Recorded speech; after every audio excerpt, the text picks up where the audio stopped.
Welcome to another broadcast of the Deborah Ruffini Show on the Artist First Radio Network. All past broadcasts are podcasts.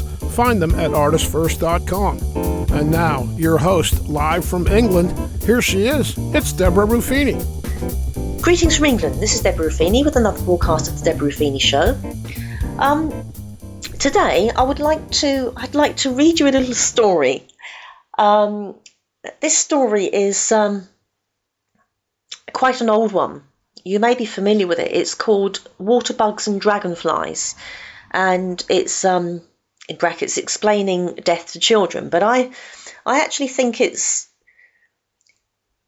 can be for any age, really. I think it's a beautiful story, and one that can sort of leave us with a hope and a peace about, what's to come in the hereafter.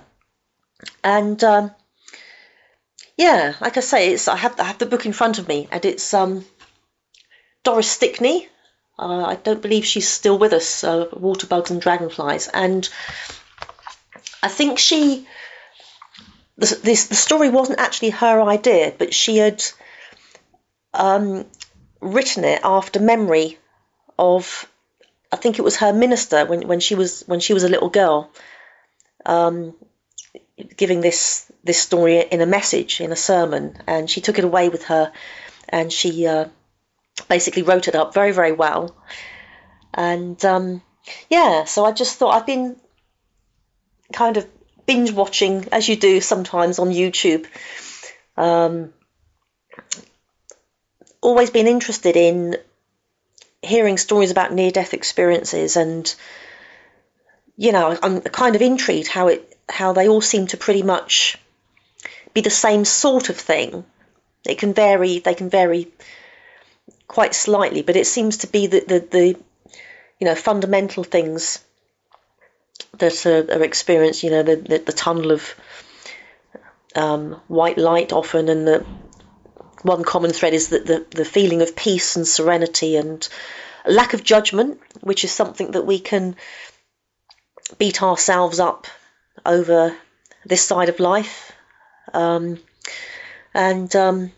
It's good to hear. I think I've said before in a broadcast that it's good to have faith, but to have evidence is, or near to evidence that we can get right now is even better, more reassuring, I think. So after doing a lot of listening to various podcasts and reading up on various accounts of near-death experiences, I thought this little book came to mind, and I thought, wonder if I've still got that. And I just had a look in my bookshelf and thought, here it is. So I just think this is really beautiful. It's very powerful, and love the way that it's written. And I believe that Doris Stickney was a Christian. That's, if she's still with us, is a Christian. And I think it's not something that one would, not what one would expect necessarily from a Christian, but I think the style of writing or the nature of the story is not what you would necessarily expect from a Christian. I mean that in a good sense, and I'll explain later after I've shared this story with you. Because it's very powerful and it's very beautiful. So anyway, here we go. Waterbugs and Dragonflies, explaining death to children, but just as good for grown-ups, I think. So, down below the surface of a quiet pond lived a little colony of waterbugs. They were a happy colony, living far away from the sun. For many months, they were very busy, scurrying over the soft mud on the bottom of the pond. They did notice that every once in a while, one of their colony seemed to lose interest in going about with its friends. Clinging to the stem of a pond lily, it gradually moved out of sight and was seen no more. "Look," said one of the water bugs to another, "one of our colony is climbing up the lily stalk. Where do you suppose she is going? Up, up, up it went slowly. Even as they watched, the water bug disappeared from sight. Its friends waited and waited, but it didn't return. That's funny, said one water bug to another. Wasn't she happy here? Asked the second water bug. Where do you suppose she went? Wondered a third. No one had an answer. They were greatly puzzled. Finally, one of the water bugs, a leader in the colony, gathered its friends together. I've got an idea. The next one of us who climbs up the lily stalk must promise to come back and tell us where he or she went and why. We promised, they said solemnly. One spring day, not long after, the very water bug who had suggested the plan found himself climbing up the lily stalk. Up, up, up he went. Before he knew what was happening, he had broken through the surface of the water and fallen onto the broad green lily pad above. When he awoke, he looked about with surprise. He couldn't believe what he saw. A startling change had come to his old body. His movement revealed 4 silver wings and a long tail. Even as he struggled, he felt an impulse to move its wings. The warmth of the sun soon dried the moisture from the new body. He moved his wings again and suddenly found himself up above the water. He had become a dragonfly. Swooping and dipping in great curves, he flew through the air. He felt exhilarated in the new atmosphere. By and by, the new dragonfly lighted happily on a lily pad to rest. Then it was that he chanced to look below to the bottom of the pond. Why, he was right above his old friends, the water bugs. There they were scurrying about, just as he had been doing some time before. Then the dragonfly remembered the promise. The next one of us who climbs up the lily stalk will come back and tell where he or she had went and why. Without thinking, the dragonfly darted down. Suddenly, he hit the surface of the water and bounced away. Now that he was a dragonfly, he could no longer go into the water. I can't return, he said in dismay. Well, at least I tried, but I can't keep my promise. Even if I could go back, not one of the water bugs would know me in my new body. I guess I'll just have to wait until they become dragonflies too. Then they'll understand what happened to me and where I went. And the dragonfly winged off happily into its wonderful new world of sun and air. I think that's lovely. Sorry, I thought it was a bit longer than that, but it's not. I think it's beautiful because on a few levels, I think the reason I say that it's surprising that maybe that's too strong to say, it's surprising that it's written by a Christian is because there's no the dragonfly didn't know anything about having to crack the code of truth while it was a water bug, and then it flew off into hell. There's nothing about, there's not even any sort of subtle hint as to if you haven't got it right, it's an unfortunate time for you for all eternity. And I think, as has been mentioned in previous broadcasts with various guests that I've spoken with, who have been harmed in the name of the Christian faith. Not that that's the whole thing about there can be reasons but never excuses, and it's not an excuse, but I think there can be reasons why Christianity may be quite painful for people. If I think of, she wouldn't mind me mentioning her, dear Maureen Sullivan, who I've spoken with on a couple of occasions, raised in the horrific surrounding of the Magdalene laundry, and she said on a in both broadcasts, if I remember correctly, that for her to look at the image of a cross every time she sees a cross, she gets chills running down her spine, because it resembles what happened to her and the abuse that she received while being brought up in that environment. And I think that's quite natural to get flashbacks about something bad that's happened, when it's actually something that's actually quite good and healthy and positive and truth, can still, the effects of that can cause damage, quite often by fellow people that claim to stand by the truth, and sadly tarnish that truth for others.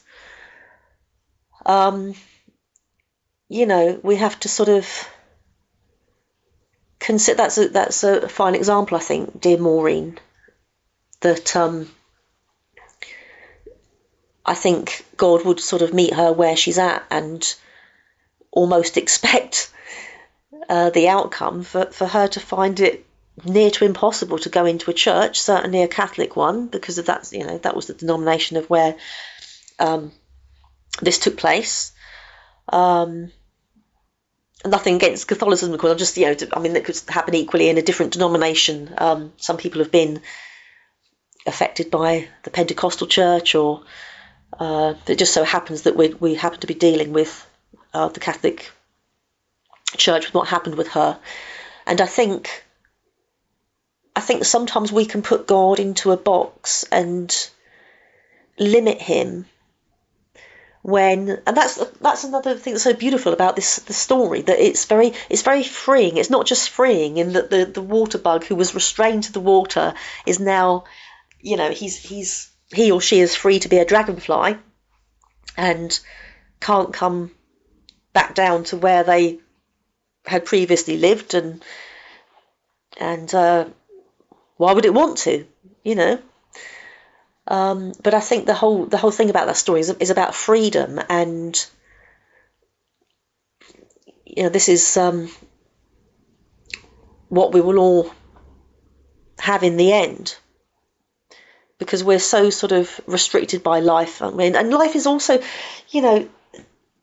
speaking with friends quite recently about, we're living in a time, I think COVID sort of changed lots of things, didn't it? That in lockdown, and we couldn't do certain things, and I think it's not necessarily down to COVID, but I think the world has changed since COVID, and there's a lot more, well, let's say less interaction now with people, so everything's online now, and it's a very different world, and it's almost like something out of a sci-fi film, a 1970s or 80s sci-fi film, that the world would be run by robots, and walking up the street, people sort of looking into these little machines, and their mobile phones, obviously, and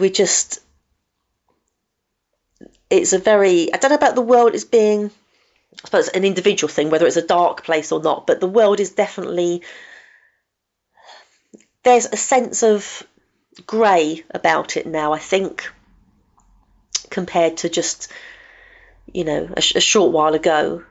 And anyway, I'm going off on a tangent, but I don't know where we got to that, but I think sort of, going back to how sometimes people of faith can tarnish the faith for other people, and it's so important to sort of, difficult though it may be, to sort of find your own way with that.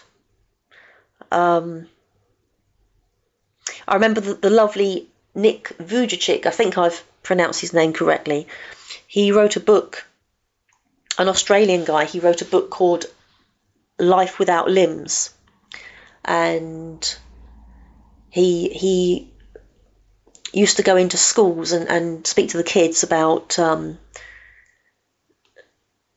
making the best really of what you've got, and gaining strength when you think you're at rock bottom, and somehow that's the place where you find your strength when you do hit rock bottom. And he gave the example of sort of throwing himself down on the table, and he's got no arms, no legs, and he just he just gave the illustration of putting himself down on the table and then struggling to get back up again, and the kids in the assembly hall were kind of moved, and I think he said, if it's the talk I'm remembering, he mentioned about, I found my strength in Christ Jesus, and you will find your strength in whatever path you find it in. And I thought, a bit like the Waterbugs and Dragonflies book, it's almost like the best form of witness is not to push it, I think. And I thought that was great, the way he did it, how he sort of kind of gave the introduction. This is what I personally, this is how I find my strength, but you will find yours in whatever you find it. And I think that's just sort of giving the introduction and leaving it there, and then we're more likely to pick it up. I suppose it's the same with anything, isn't it? Like if you see someone in the town and they're handing you leaflets, or sort of following you with or with their clipboard or with their leaflets, you're more likely to say no thanks. But someone who's just with something just on offer, you're perhaps more likely to be interested. But so I think going back to the book and going back to the clips that I've been listening to, podcasts rather, I've been listening to about near-death experiences, I'm reminded of the lovely Dr. Jeffrey Long, that was a guest of last year, who has done extensive research on near-death experiences, and mentioning about his own faith, that he's a firm believer in Christ, but when he carried out his research, himself and his wife carried out this research, and they found that irrespective of one's faith while alive, they all seem to again embrace this sort of beautiful white light, and the being met by Christ often, and just the whole peacefulness of it all, really. And I think he mentioned in that broadcast that he had to not rethink his faith, but he had to sort of reevaluate it, really, with, well, what do I do with this? Because my teaching has been that if you're saved, you go on to this blissful eternity, but if you're not saved, then it's not just all eternal darkness, but it's eternal torment. And he had to realise that by his research this clearly wasn't the case. And it's not that we rewrite scripture on things, but we have to rethink things. And as I've mentioned before, I think it is, you can't marry an all-loving, unconditionally loving God with someone who, a divine creator who breathed life into you at the start, being the all-knowing, knowing from the beginning to the end, that you would fail to crack the code or fail to recognise the divine creator, and then send you to an eternal torturous pit. I mean, you can't call that love. If a God knows this is going to be the outcome for you, that you're not going to recognise the way, providing Christ is the way. If you're not going to recognise the way, then you've had it. It seems a bit cruel that life would be breathed into that soul anyway, to my line of thinking. I've always felt that. I've said before, even as a child, I kind of thought there was something not quite right about this, but it was just a matter of having to sort of go along with it, because you're in rebellion if you don't. But you've also got to think things through and think, well, it's God is either love or he isn't. And he is someone to be absolutely petrified of if it is the case that you haven't got things right on earth, as none of us are going to get the vast majority of things right on earth, and you have to, pay for all eternity for that. That's a petrifying character, I would say. But I think I tend to think of it a bit like there's a from my home to a little group of shops, big shops. There's a bridge that divides us, and we talk about that bridge being bridging the gap from human to God, being Christ Jesus. And I tend to think of Christ a bit like that bridge. Whenever I go across it, I'm sort of reminded of it, really, that I rely on that bridge to get to the other side, to get from my house to those shops. And I don't know who the designer of that bridge was. I don't know who constructed that bridge. But I'm sure he or she isn't throwing a tantrum just because I'm not giving that person praise for the existence of that bridge. I'm not in... I mean, I could actually Google it. I'll probably do it, actually, after this broadcast. Out of intrigue now, I could Google who designed... what's it called? Burfield's Bridge. But it's not my fault if I don't know, and I haven't really thought about it, apart from for the purpose of this illustration, I haven't really thought about who designed Burfield's Bridge, because I just take it for granted that I go across there to go to the shop. So the point I'm getting at really is that,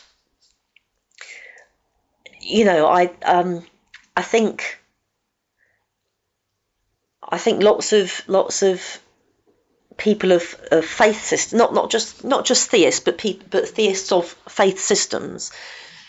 I find it all the time in the apologetics groups that they just automatically assume. It makes me saddened, and it makes me cross that they automatically assume that anyone who doesn't believe is in rebellion against the idea. And that's just not true.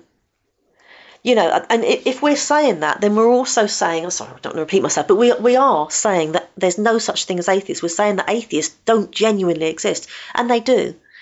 We do have people that sincerely don't see evidence for a divine creator, as theists do. And it just makes me terribly sad, because this is no way to win people for God, no way to win people for Christ. To just, they have a hard enough time trying to believe, and then we're going to batter and attack them on top of all that. It's just that there's no fruits of the Spirit involved there. And I can honestly say I've never known personally, or known of, or even heard of one single person who believes the gospel message absolutely, and then says, but I want to live my own way, I want to reject Christ, I don't want to know, and I want to enjoy my time on earth, and I'd much rather do that and spend forever and ever and ever and ever in agony. How?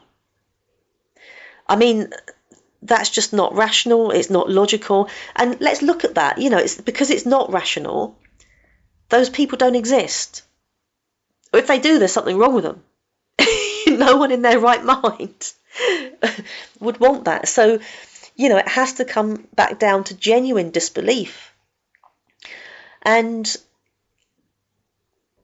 that's partly, I don't know if I mentioned this in the previous broadcast with Justin Riley. Maybe there was so much to say, and he had so much wisdom, and I was so sort of, taken with all that he had to say.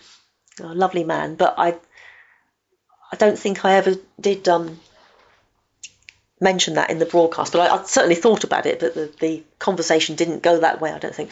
But yeah, I mean, I think a sincere atheist is someone who just honestly doesn't see evidence, and I think many would, and we've got to stop judging that they're stupid or I just don't get it, in rebellion.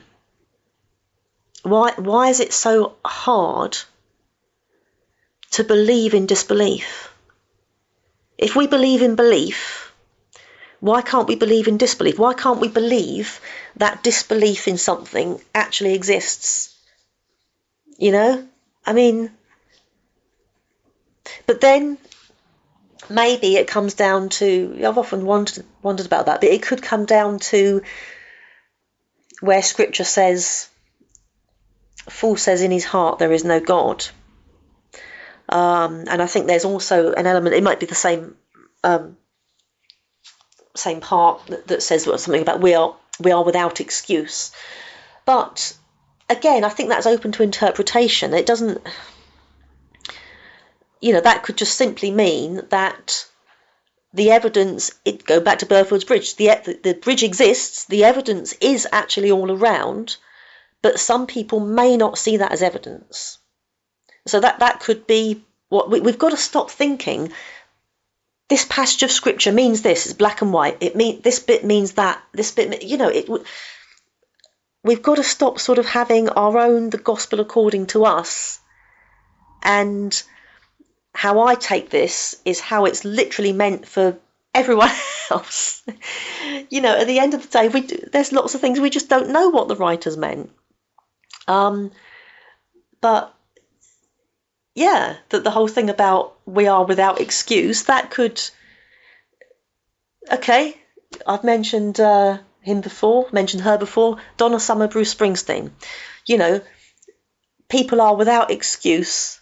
Anyone who's online, they could go on YouTube and listen to how fabulous these two artists are. But why would they know that they should do that if they only listen to something else? That's a silly example, but you know what I mean? It's kind of the same thing, that what I'm saying is something may be in existence, but it's another thing whether we recognise it or not, whether we see it for ourselves or not. And it's just very sad how, many theists of faith systems are quite often, they don't believe the atheists. They think the atheists are lying when they say they don't believe. And you've got lovely people like Sir David Attenborough, who's I was going to say a naturist. He's not a naturist. He's a naturalist. Mustn't confuse the two. And he was interviewed in the last few years, and he said he would absolutely love to hold faith in a divine creator. How comforting that must be. But he personally can't see evidence. And, well, how can that be a case of rebellion? If someone's saying they would love to, and it actually remarks, so this isn't about same-sex attraction, but it's a similar sort of thing about, thankfully not so much now, but, there certainly was a time when, and there's still people who think that being gay is being in rebellion, that that every gay person is straight deep down, but they just want to do their own naughty thing. And this was another thing, excuse me, recently in it was a Facebook group, I can't remember the name of it. I think it was called Freedom from Atheism or something. And a post about same-sex attraction came up, and it was really interesting how the responses were all about perversions and rebellion, and there was nothing there about the feelings or the existence of this. And it's just very similar, isn't it, to theistic belief, whether we're theist, atheist, skeptic. It's actually, it's one thing to think that someone's, what's wrong with you if you don't believe in God? Even that's not very kind, that's not very nice. But if that's all we can relate to, we do absolutely believe. And how can people not believe in God? That's one thing to think, what? Surely. But to actually tell atheists or believe that atheists are lying, it's not only baffling, but it's very rude, I think, to tell someone what they believe. It's still bad to tell someone what they should believe, but to tell someone what they do believe or don't believe, it's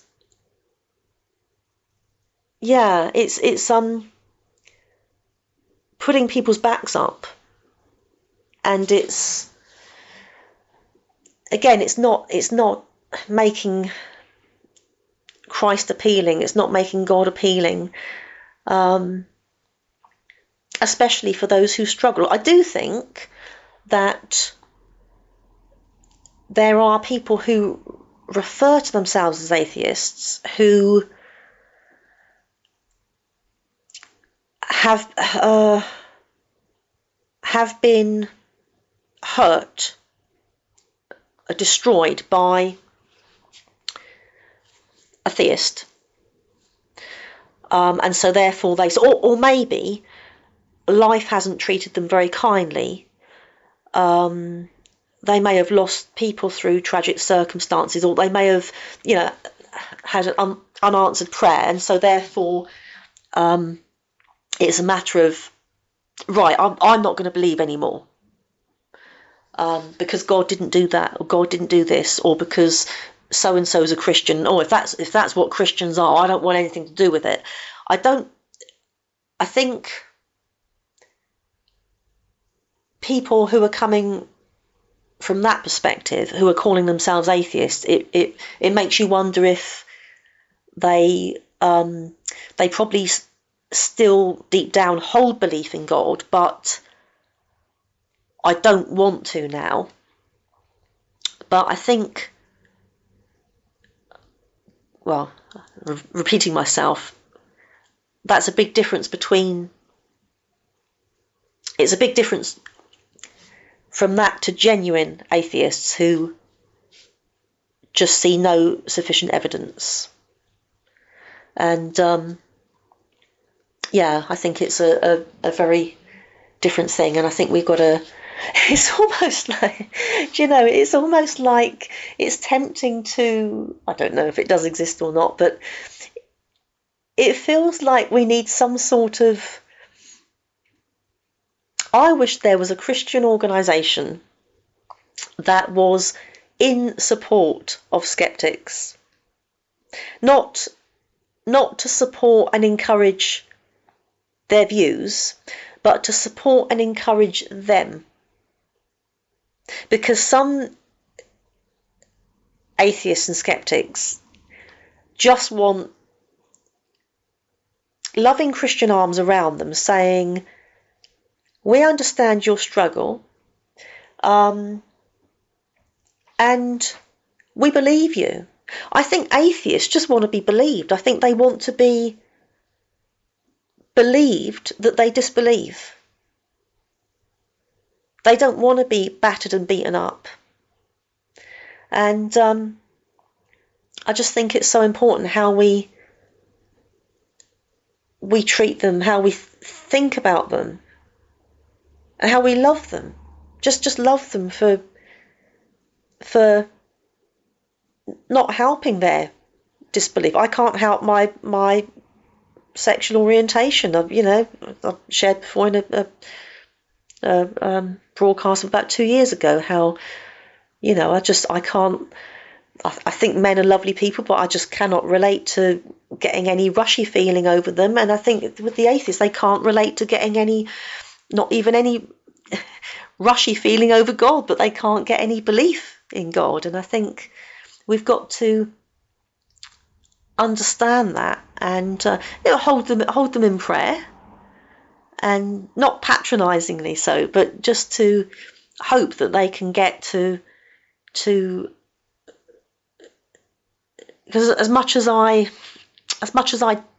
don't know if the word doubt is, as much as I have many questions regarding God, I think as I've got older, my actual belief has grown, because I've started thinking those questions through and started getting answers that make sense. And I think sometimes that can happen if you're just programmed from the pulpit with all this stuff that this just doesn't make sense, this God of love, and you can't ask. It's not as if you can say anything, because again your salvation status is going to be judged. You're going to be in rebellion, and it just gets very tiring. But I think sometimes you need to pull away, to breathe, and to work out your own faith, and to not beat yourself up if you've got it wrong, because as I've said before, a God who's going to beat us for getting it wrong, there's not that much love there. I think it's it's about people are people. We're all flawed in whatever area, and it's about getting each other through it, I think. Not judging people, because another thing that saddens me is I've certainly noticed on certain groups that I've belonged to, the apologetics groups, that many are former atheists, former skeptics, so they know what it feels like to have been at that point where they too haven't believed. So why are they going on to verbally batter those who are at a place where they once were? That doesn't seem very fair. But anyway, moving away from we started from the lovely Doris Stickney's Waterbugs and Dragonflies, and I think, so again, I just think that it's so beautiful, because I think, apart from it being such a beautiful story, I think it's the nearest to as to how the case stands. I think this is probably how, and certainly by near-death experiences, the research that's been done, it seems to sort of,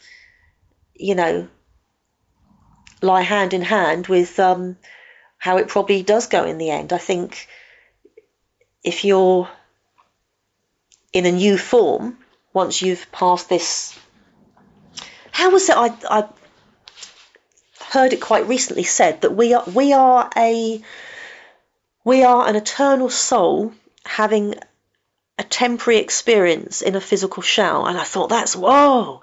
When you think about it like that, it actually kind of gives you goosebumps. It's quite exciting. And that's another thing. I think as you get older, you get quite I do, quite excited about, I don't think anyone's excited about death, but the whole thing about taking on this new dimension and just getting rid of that fear, getting rid of the, not necessarily being raised under fear. My upbringing was very loving, but You can end up going to various churches that are that's installing the fear if you don't get it right. Sorry, I'm repeating myself, but so I'm going back to this, and I think as you get older, you can sort of come to that. We get older and we realise we have less physical time left on this physical plane, and you can either freak out about it. And again, this isn't that, it's not down to choice. Going back to the theistic opinion about this, but I think you can either freak out, or you can think, oh, I don't know, that the other side seems quite appealing. And certainly when I look at this lovely book, and you can't see the lovely illustrations, but it's a beautiful book, beautiful story, and I think that is probably how it is, that once we pass this this state of existence in physical form, we probably do, very much like the dragonfly, go off and we can't return back, because it's Earth is a physical place, and we won't be physical beings. So I think we have to go to some sort of other dimension, that whether we call it heaven, whether we wherever that is, whatever that is, I think we can be, as far as we know, by the scriptures and by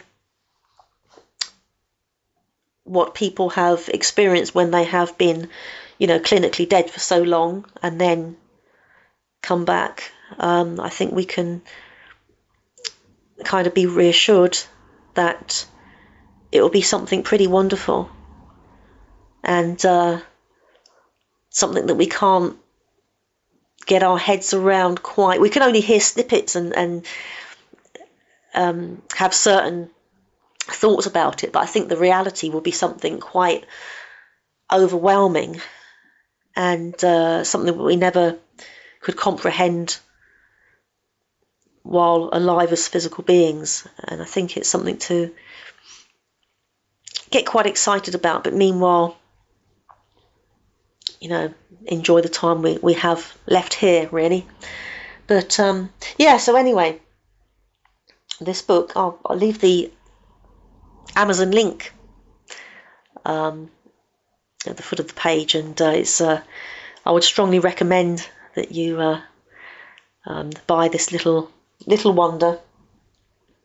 And thank God that Doris Stickney, is that her name, that she sort of came away all those years later and decided to put that sermon that she remembered from childhood down on paper and had it published, because it's been a blessing. I think it's been a blessing to quite a few people, not just children. I think it's good for adults as well.